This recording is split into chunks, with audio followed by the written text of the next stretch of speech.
नमस्कार बच्चों, आज मैं आप सबको हिंदी की एक रोचक जानकारी देना चाहती हूँ। आप सब लोग बचपन से ही हिंदी लिखते पढ़ते आए हैं और आपको हिंदी की वर्णमाला और वर्णों का ज्ञान भी होगा।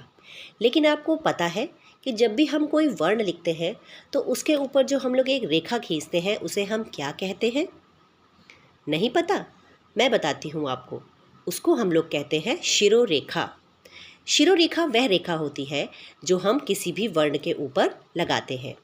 देवनागरी लिपि में वर्णों के ऊपर लगाई जाने वाली रेखा को ऊपरी रेखा, पड़ी पाई, शीर्ष रेखा, ये सब शिरोरेखा के ही नाम हैं। जैसे हम कोई वर्ण लिखते हैं का, ख, ग और उसको लिखने के बाद हम उसके ऊपर एक सीधी रेखा खींचते हैं, इसे ही हम लोग कहते हैं शिरोरेखा। यह शिरोरेखा देखने में एकदम सीधी होती है। हिंदी वर्णमाला में सभी वर्णों पर हम लोग शिरोरेखा खींचते हैं, लेकिन कुछ वर्ण हिंदी वर्णमाला में ऐसे हैं जिन वर्णों के ऊपर हम आधी ही शिरोरेखा खींचते हैं।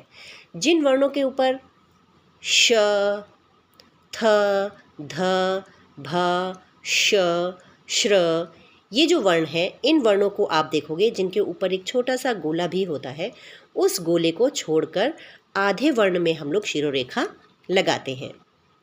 शिरोरेखा लगाने के ये नियम होते हैं।